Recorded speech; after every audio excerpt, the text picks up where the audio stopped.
What's up guys, welcome to the channel. I've got a really special video for you today.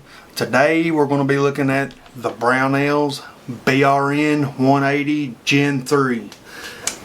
This is the third generation of Brownells BRN180 lineup and the latest evolution. Brownells has took the BRN180 and has addressed every complaint or concern that I've ever heard anyone have with the BRN180. We're going to go over those upgrades today and take an in-depth look at the Gen 3 BRN180. We're going to jump around a little as we go over this upper. I want to show you guys the biggest main upgrades first. So we're going to be a little bit all over the place, just bear with me. We're going to take an in-depth look into this upper receiver. So you can see the basic setup I have of it right now. I'm running it on my ADM BRN180 lower. This is a fully ambidextrous lower. This lower is offered on Brownells website if you guys are interested in picking it up. If you guys do make any purchases on Brownells website, be sure to use code KYTAC to save 10% on qualifying purchases. There'll be a link to my campsite page in the description of this video, and I have a link to Brownells on my campsite page. When you guys use that link, it helps the channel. I get a small kickback of whatever purchase you make. It doesn't cost you any money, and it's a huge help to the channel, and I really appreciate it when you guys use my links. Let me go ahead and separate the upper. And you'll notice something right off the bat. I can pull the upper off the lower. I don't have to worry about the recoil system launching out the back of the upper.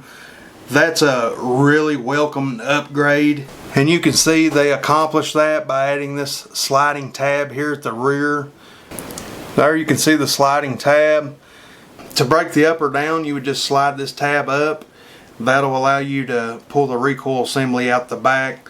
We'll get to that in a minute. Right now let's do a quick overview of the upper. One of the first things you're probably going to notice is the missing charging handle here on the right side of the upper. As you can see, that has now been moved to the left side and is sealed off with this rubberized track. This feature keeps any dirt and debris from the charging location, and they've added this cover to the ejection port side to block any dirt or debris, which was one of the main concerns with the original design. Even though it had a dust cover, as soon as you fired the weapon, that dust cover would open and you would have a large opening in the rear that would allow for dirt and debris to get into the system all the way down into your trigger, and left a possibility to jam the weapon up, and was a pretty major concern with the system. To me, this is definitely a welcome upgrade. The rubberized track here on the charging side definitely seals the system up really nice while still allowing you to cycle the weapon. On the ejection port side, you'll see that this cover stays with the action as it cycles, making this one of the most sealed up systems that I know of. The next upgrade you'll see is the handguard. We've got a bit of a different design on the handguard. One big difference is the addition of these steel QD mounts. These are steel inserts for the QD. If you guys have ever used your QD socket that's just aluminum, you'll know that they wear out really quick.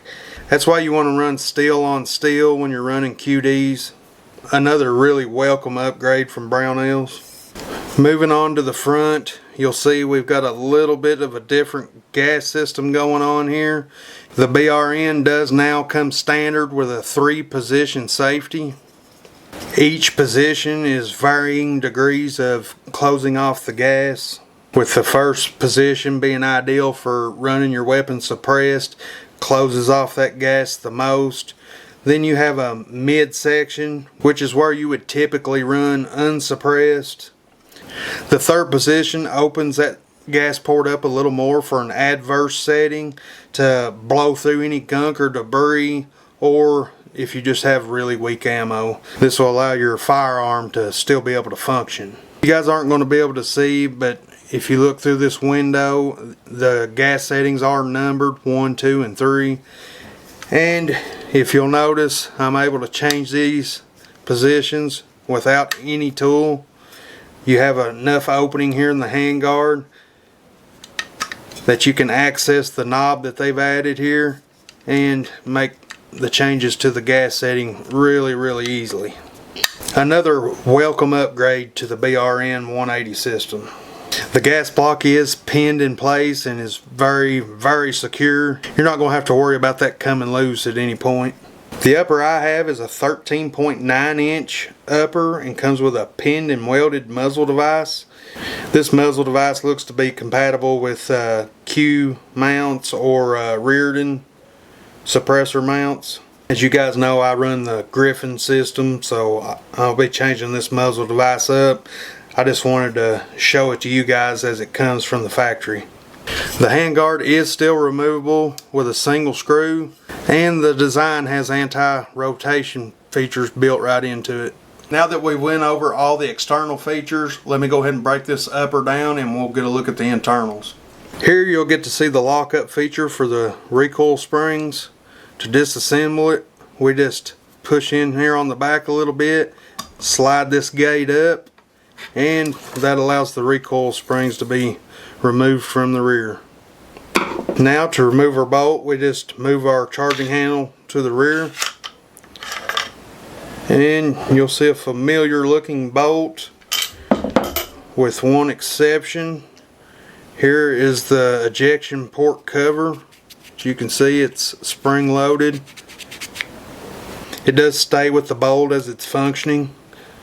Time will tell how well this piece will hold up. Hopefully it's durable and we don't have to worry about that breaking off at any point. Other than that, it's a standard BRN180 bolt carrier. Once we have the bolt carrier out, to remove our charging handle, we'll move it all the way to the rear, and then we can rotate it up and the charging handle comes right out, and the charging handle block will come out. Now our upper is field stripped and ready for maintenance.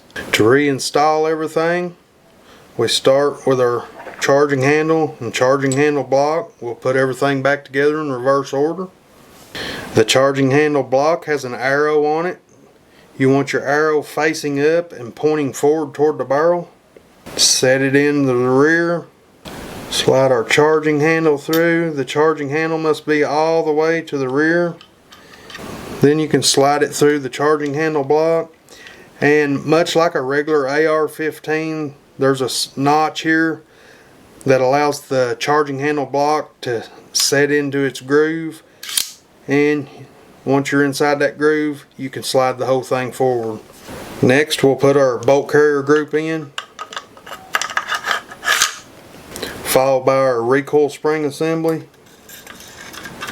We'll make sure our springs line up with the bolt carrier group, push it in till it's flush with the rear of the receiver, and shut our gate.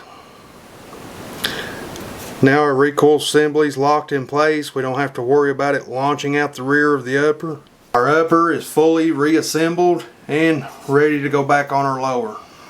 Hopefully you guys can tell the upgrades Brownells has made to the BRN180 are really significant and really bring the platform into the modern era.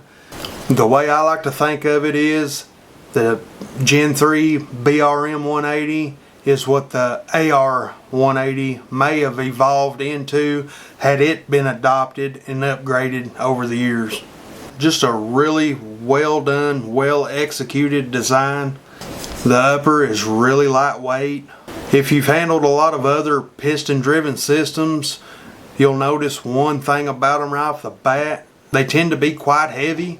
The HK416, the Sig Spear, a lot of your other piston driven designs tend to be real girthy in the front to make room for that piston system and tend to have a lot of weight in front toward the barrel. The BRN180 does an excellent job of balancing this while keeping the front end slim, and the short stroke piston system in the BRN180 is flawless.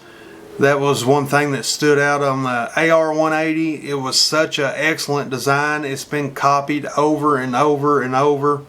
The HK416 can trace its lineage to the AR180, the G36, the Sig Spear.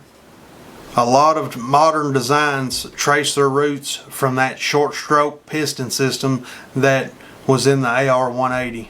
PWS is still producing these uppers for Brownells.